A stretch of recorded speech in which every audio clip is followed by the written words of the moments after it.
नमस्कार दोस्तों, आप देख रहे हैं बिजनेस टुडे टीवी। ये है संवत स्पेशल मार्केट टुडे। मैं हूं साक्षी बत्रा और आज के हमारे खास मेहमान हमारे साथ जुड़ चुके हैं। मिस्टर नीलेश शाह, कोटक एएमसी के एमडी हैं हमारे साथ। बहुत बहुत स्वागत है मिस्टर शाह आपका इस खास शो पर। सबसे पहले दिवाली की आपको बहुत बहुत शुभकामनाएं। और आज सबसे पहले हम मार्केट्स के बारे में ही आपसे जानना चाहेंगे। एक जो साल अभी निकला है संवत 2078, इसमें काफी ज्यादा उतार चढ़ाव और हम वॉलेटिलिटी कह सकते हैं जो कि हमने फेस की है। लेकिन आगे आना वाला जो संवत है ये आपको कैसा दिख रहा है? साक्षी, आपको और आपके सभी दर्शकों को दिवाली की शुभकामनाएं। अगला साल भी मुझे दिवाली के दिन के जैसा ही लगता है। भर लोग मिठाइयाँ खाएंगे, सेलिब्रेशन करेंगे और बीच बीच में फटाकों के धमाके से डर लगेगा। मार्केट वॉलेटाइल जरूर रहेगा, लेकिन एक निवेशक के लिए उसमें भी सेलिब्रेशन के मौके अनेक मिलेंगे। ठीक है, तो इस नए संवत में कहाँ निवेश करना चाहिए? कौन सी सेक्टर्स और कौन सी थीम्स को ध्यान में रखते हुए निवेश करना चाहिए? हमें लगता है आज की मार्केट में बैंकिंग एंड फाइनेंशियल सर्विसेज अच्छा लगता है। वहां पे नॉन परफॉर्मिंग लोन्स जो है वो ज्यादातर प्रोवाइड हो चुके हैं।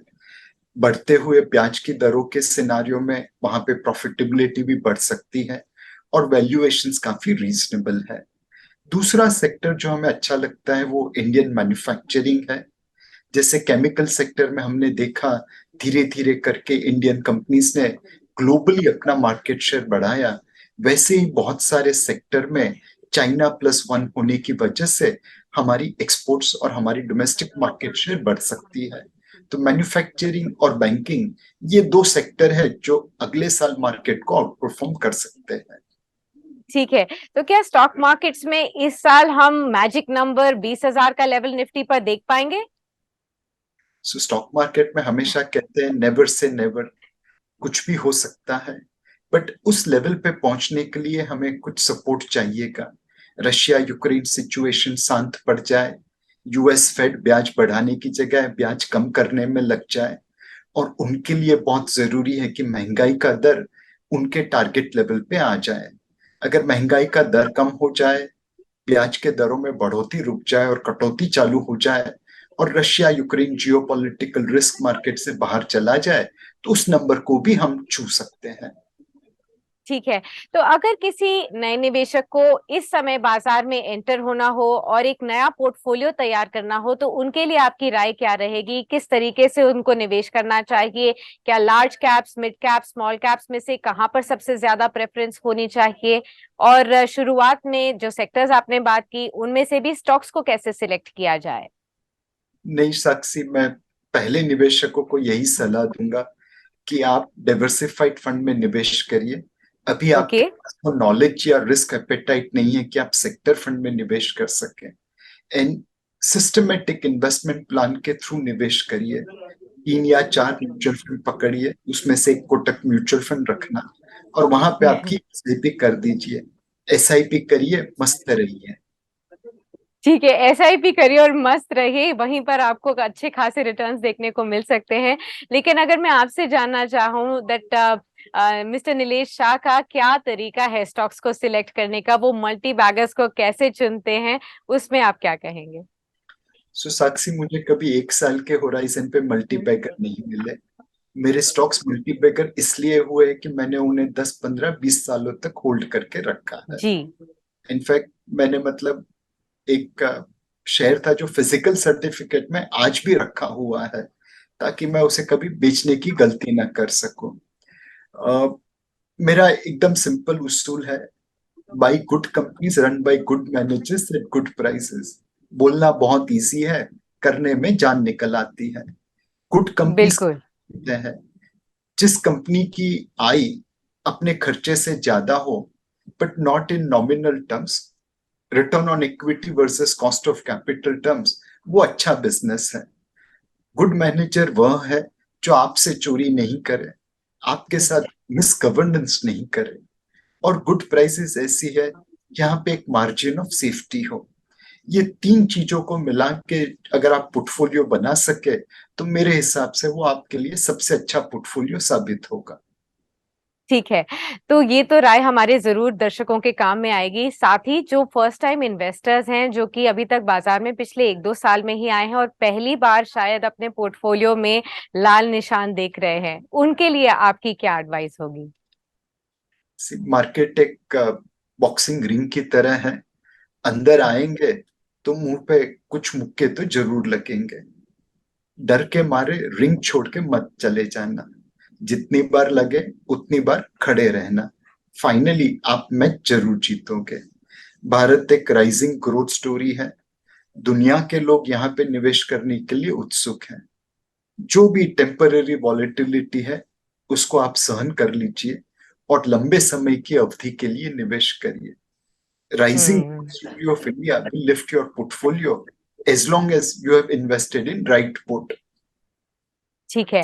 तो हम अक्सर ये जानते हैं आपसे कि कब खरीदारी करें बाजार में, क्या खरीदारी करें बाजार में, लेकिन ये भी जानना जरूरी है कि आखिरकार जब आप निवेशित हैं तो बाजार से एग्जिट कब करना है, अपने स्टॉक्स या इन्वेस्टमेंट्स को कब बेचना है, तो वो सही समय क्या होता है एग्जिट करने का, ये बताइए। एक आप हर निवेश किसी ऑब्जेक्टिव से करते हैं। हम्म। बेटी को पढ़ाई के लिए बेचना है, बेटी की शादी करनी है।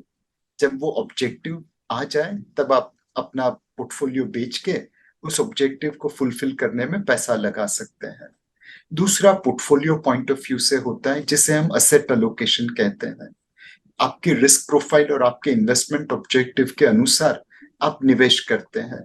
फॉर एग्जाम्पल, लेट्स से आपने जनवरी 20 में 50% इक्विटी, 50% डेट ऐसे निवेश चालू किया। मार्च जी। 2020 में वो सडनली 25% इक्विटी हो गया और 75% डेट हो गया ना। ये समय था कि आप डेट में से इक्विटी में आ जाए, एवरेज करें। आपके ऊपर लॉस था लेकिन आप एवरेज करें। यही फिर अक्टूबर 21 में देखकर तो जो 50% इक्विटी में डाला था वो और बढ़ गया, 80% हो गया और डेट 50 का 20% रह गया। ये टाइम था आप प्रॉफिट बुक करें। इस तरह से डिसिप्लिन एसेट एलोकेशन अगर आप करेंगे तो ऊपर के दाम पे बेचेंगे, नीचे के दाम पे खरीदेंगे। पैसे बनाने का इससे कारगर उपाय और कोई नहीं है। ठीक है, तो यहाँ से रिटर्न्स तो बेहतर उम्मीद है कि बनते हुए नजर आएंगे अगर इस एडवाइस को इन्वेस्टर्स फॉलो करेंगे। मैं आपसे जानना चाहती हूँ, हम संवत 2069 की बात कर रहे हैं, तो इस साल में क्या इक्विटीज बाकी एसेट क्लासेस से भी बेहतर परफॉर्म करती हुई नजर आएंगी? आप कभी एक साल की अवधि से निवेश नहीं करते इक्विटी में। अगर एक साल में रिटर्न आ गया, आपकी तकदीर है, आपका नसीब है। लेकिन जब आप निवेश करिए तो 5 साल का व्यू लीजिए हम्म। और अनुशासन से निवेश करिए। मार्केट का नियम है वो रोलर कोस्टर राइड की तरह ऊपर नीचे होता रहेगा। रोलर कोस्टर राइड में जब आप नीचे गिरते हैं तो रोलर कोस्टर से जंप नहीं मार देते डर के मारे। आप डटे रहते हैं और फिर जब रोलर कोस्टर राइड एंड होती है आपको बहुत आनंद आता है। मार्केट जिस तरह है, एक बार बैठ गए तो नीचे जाते हुए मार्केट में डर के मारे छलांग नहीं मारते, बैठे रहते हैं पूरी तरह से। बाद में उसका रिटर्न भी आता है। जी। पर क्या आपको लगता है कि इस राइजिंग इंटरेस्ट रेट सिनेरियो में जहां हम हैं, क्या निवेशकों को एफडी की तरफ, फिक्स्ड इनकम की तरफ भी कुछ एलोकेशन करना चाहिए, इक्विटीज से थोड़ा सा पैसा शिफ्ट करना चाहिए?